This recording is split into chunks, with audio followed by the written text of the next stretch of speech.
Hello, everyone. Welcome to another episode of Hustle Basketball Talk. I'm here today, joined by forward Abdulai Bundu. Thank you so much for joining the show, man. No problem, man. Thank you for having me, for sure. Yeah, of course, of course. So, I want to start off by asking you, growing up in Sierra Leone and then move into the United States, what age did you move? And then also, what age did you fall in love with basketball and start playing competitively?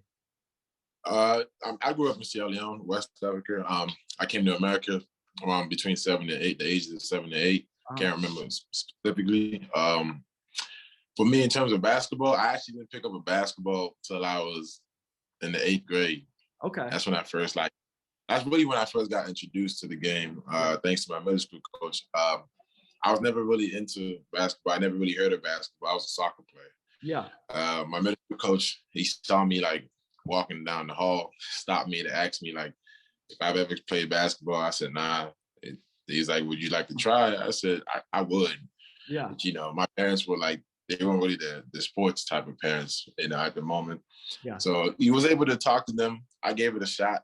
I had fun with it. The first move I was ever taught was the drop step, which ended up being my go-to move later on in my high school career.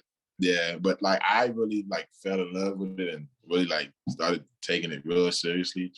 Probably the end of my freshman year of high school, going into my sophomore year. That's when everything really started to click. Because I always told my parents that I was going to go to school for free, but I just didn't know how I was going to do it. And then my middle school coach and my high school coach would always tell me this ball right here can help you definitely take care of that. And I said, okay, if it can, might as well just go in that route. Oh, sure. Yeah, for sure. And then, you had a good high school career. You played in Maryland. What was it like playing basketball in Maryland? And then also the recruiting process. When did Division I schools start calling? And ultimately, you decided to go to Quinnipiac. So, what was your decision and your deciding factor in that? Maryland, playing in Maryland was tough, man. You talking about a small little area called PG County with so much talent. Yeah. And you got to understand, at that point, I'm considering myself a late bloomer. You got guys ahead of me that are doing all types of crazy stuff. I'm just looking at, I'm amazed at the kids that are the same age as me doing certain things. So I figured if I was going to be in that conversation of one of the best players in Maryland, I had to put in the work. So I just ended up blood, sweat, and tears. I'm talking about in the gym day and night, early mornings, late nights. I would talk to the janitors, make friends with the janitors just so I could stay in the gym while they were cleaning out the school and stuff like that. Just anything just to give myself the edge. And over the years, my sophomore year, my numbers look real good. Junior year, they look way better. Senior year, it was like me playing a video game. I felt. Yeah. Yeah. So, and then at the end of all the accolades that I was able to achieve, which was really big, being player of the year out of a public school, that's really unheard of in Maryland. So that was really big for me and just really big for my school, Largo High School. In terms of recruitment, I was blessed to be able to play on a couple good AAU programs, starting off with DC Assault, 6-man Warriors. But when I got the takeover, that really helped me a lot. Shout out to Keith Stevens for everything. It was big. I didn't really start getting letters really till my junior year. I started getting interest letters. Some of them from I remember my first ever interest letter was actually from St. Peter's. Okay.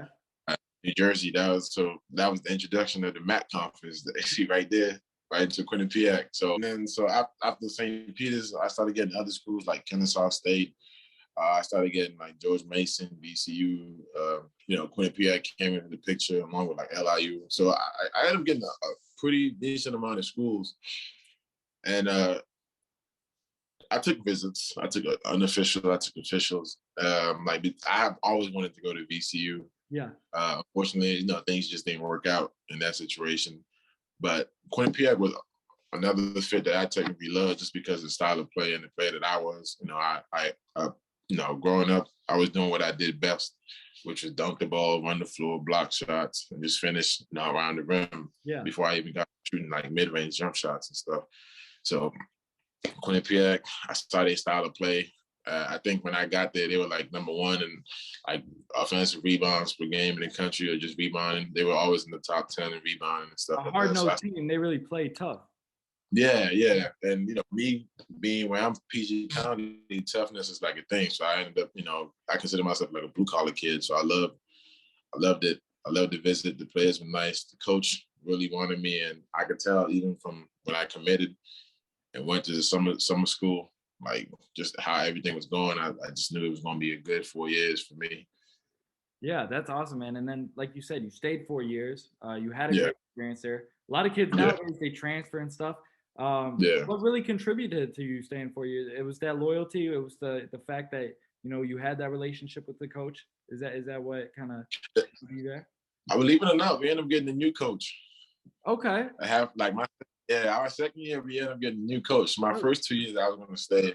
I had a great freshman year. Yeah. I was having a pretty decent sophomore year, but injuries started to play a thing. But I still, I stayed. For circumstances unknown, my coach got released, and we ended up getting a new coach. He was a pretty good coach himself. He came from Villanova, goes by the name of Baker Dunleavy. Yeah. But I had just made so many good relationships. I had built so many relationships. I basically made myself at home over there. Yeah. And in the process of me thinking like, oh, let me transfer, I was saying to myself, if I transfer, now I have to build this relationship up over again in this area and do this and this and this. And I was like, you know what? I'm just gonna finish my last 2 years here, push through. I think it was probably one of the better. Yeah, it was one of the better decisions for me, just being able to, overcome any situation that came. I was able to adapt to the offense and just really just make the best of my last 2 years personally. Yeah. That's awesome, man. And then after your 4 years were up at Quinnipiac, you decided to pursue a professional career, and you're in your third year now as a pro basketball player. So what was your experience like there, just transitioning then? Now you don't have to worry about school anymore. And it's a business. It's more so a business now, right? It's your living. Yeah. What was that transition like? It was different. Again, like for me, I wanted to go to school, get a degree, and get right into the working aspect of life. Yeah. I've actually remember this conversation with my current agent right now. He had called me and said, "How do you feel about basketball? Like, do you want to keep playing? Do you want to stop?" And I had never thought about that at all. I didn't know if I wanted to keep playing, if I wanted to stop. But like, I had him calling him back like a week later because within that stretch, I was starting to really like find like the enjoyment in the game again. I was going through a little slump back then. I told me I want to keep playing. So, my next step was after I left Quinnipiac, I went home, started just working out like twice a day, 3 times a day, just trying to just keep myself in shape as much as possible. For me, like, I think the last thing I would expect myself was to be a G League roster. That was like the last thing I expected out of myself. I was just expecting to leave Quinnipiac and take an automatic deal overseas. But after I left Quinnipiac, I found myself like in the summer just training, playing 5-on-5, like invite pickup with the actual like New York Knicks team. Like, your players that you see like on TV. I'm in the gym playing on the same court as Julius Randle, Kevin Knox, RJ Barrett, those guys. And it's just like, wow, the competition. I'm starstruck, but like it's just like as I actually went along with everything, I started to find my comfort. And I'll never forget one day I was in there and Carmelo Anthony came in to play with us. Yeah. And Carmelo is like one of my favorite players. Like growing up as a kid, like the game that I developed now, a lot of it comes from just watching him. Yeah. So like you trying to play against your childhood idol and you still starstruck, you like, but it's a blessing for sure. I learned a lot of that. And they invited me to go with the G League team to training camp, which was a hell of an experience. I'm grateful. I learned a lot within there. Things didn't work out, but I still keep in contact with them every once in a while, which was great. Yeah. After that, I took a deal, my first deal overseas to come here to Republic of Georgia. Played with the same team that I've been on for the 3 years, BC Olympi. First season I came halfway through the season, and I had a good short period of time. I had made like a hell of an impression. So when COVID hit, the team basically gave me an extension. Yeah. So I did that. Came back again last year. Last year I had a good like full season. I wasn't really satisfied just due to injuries, like little injuries that would come and go, part of the game. But I had learned how to like take care of that. So this year I'm having a way better season just in terms of points and rebounds. Yeah. You know, just little shooting percentages, field goal. Basically trying to find my overseas game. Because, you know, everybody has an overseas game. It's A different lot from, different than college. yeah, different from high school. High school game different from college overseas there. So I'm just here trying to find my overseas game right now. It's coming along. So Yeah, definitely, man. And then, this is your third professional season overseas, and you did have a bit of taste of that, NBA G League yeah, competition as well. And that's a different level of play as well from just a yeah, play and yeah, competition. So how yeah, has the competition been overseas for you? And then also off the court, like what's the living been like in the Republic of Georgia? And how have you yeah. actually? The competition has been, it was fairly easy for me to get adjusted to the competition just because of the style of player that I am. I run, I'm athletic, and I'm a physical individual. So like in the overseas market, I was told even before coming out, I spoke to, guys that I looked up to growing up that actually did end up playing overseas, your league, whatever it may be. I would just text them, ask them questions like, hey, I'm going to this country, how's the game? Yeah. And a lot of them will always tell me the same thing, like it's physical. If you're looking for a call, you're not going to get it. Your best bet is just basically try and dunk everything. So I'm like, oh, so we're just going back to high school, basically. So which worked out in my favor. So coming in, I already knew in my mind, like if I get the ball, layups do not really exist unless you can't get the rim. Yeah, you just try to dunk everything, as the season went on, I started adjusting to everything, just working on different finishes, floaters, outside the paint, quick finishes, because they do help a lot more in the paint here than doing in the G, which is a huge difference maker. So, after that, I got used to all of that, still getting used to that. And then the living outside, that's the part for me. I'm walking around every day. I walk out here, and I've been here for 3 years. There's always something new. It's just like it's just all something new. Yeah. I got to call taxis to and from practice, and it's fairly cheap. The U.S. dollar has a high value over here, which helps out a lot. Yeah. The only thing that I'm not really a fan of is I didn't know it was so much cigarette smoking in the European region. Oh yeah. Like Sometimes guys smoke before games and stuff. man, look, we're not gonna get into that, but I've seen it happen before practice, post practice. I've seen guys light one before they hop in the shower. I'm talking about they in the shower with a lit cigarette. I was like, oh my God. Yeah, it's a different type of lifestyle, man. It's a different type of lifestyle. Yeah, I just, but overall, I think it's different. It's unique, nice group of people. Yeah.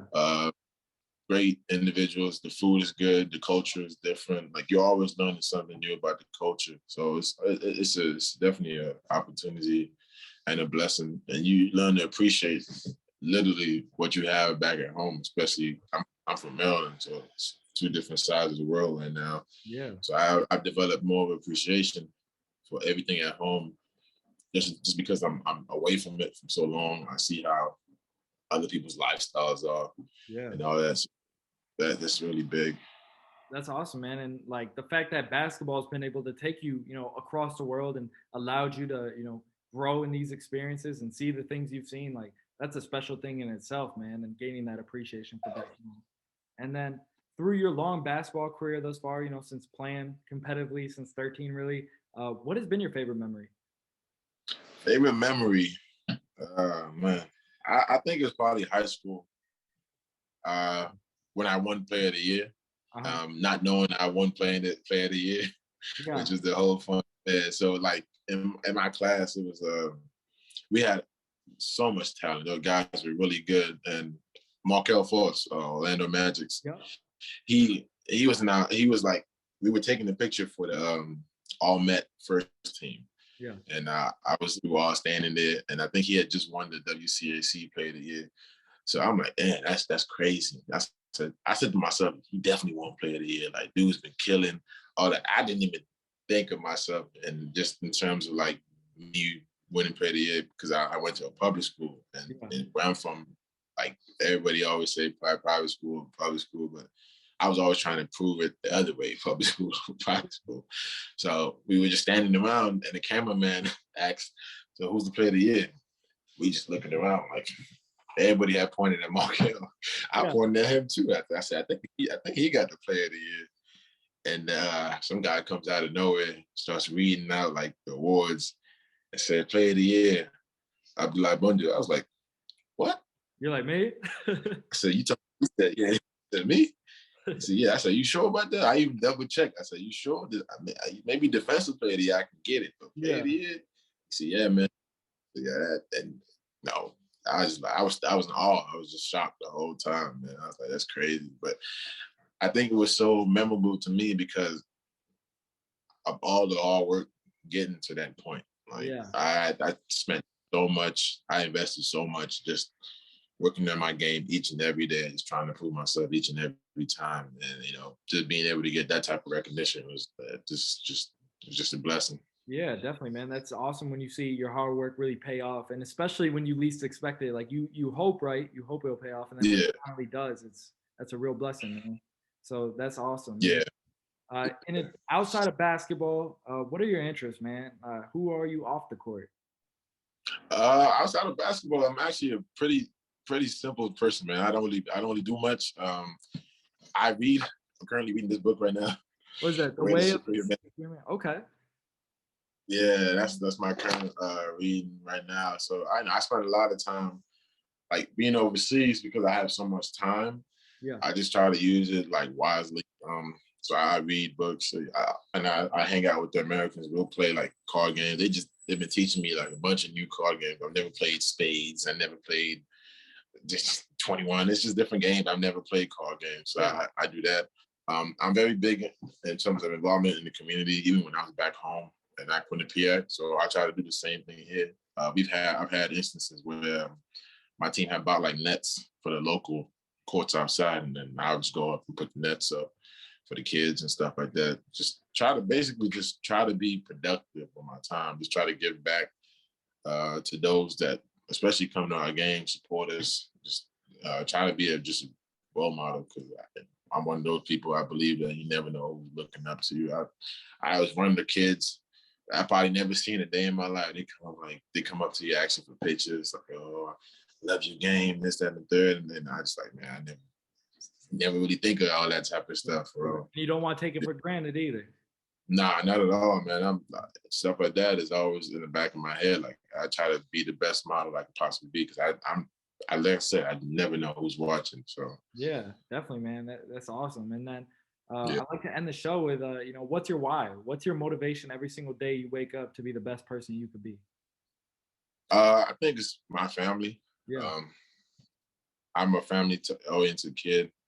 Just the investment that they've done for me, just to even coming to America, going to school, just making sure I was always good, mentally, physically, emotionally. So it's a lot of investment that's gone into just me being in the position I'm in. So I never want to be that person to just take it for granted. Yeah. I'll go out there and be lackadaisical. Like when I go to practice, I go and practice with the intention of being better than I was yesterday. Like I tell myself, like, okay, today I'm working on all off the dribble pull-ups if we do play 5-on-5, or I'm working on all hook shots. Just anything I can do just to get better, just to take advantage of any little opportunity that I do get. Because in the end, like the ultimate goal for me personally, just play at the highest level I could possibly play in terms of basketball. So yeah, 100%. That's really why it's just my family. That's awesome, man. That's a great reason to, want to succeed every single day and work hard and continue to get better. So that's awesome. Well, Abdulai, I appreciate you being part of the show, man. It's been a pleasure talking with you and learning more about your story. I look forward to following your journey and continuing to see where this game takes you. Thank you, man. I appreciate you for having me. Looking forward to keeping up with you. Yes, sir. Congratulations on everything with you, man. Very proud, super proud. And appreciate all the support. Yeah, sure. Yes, sir. All right. Appreciate it, brother. You have a great rest of your day, man. Sure, man. You too.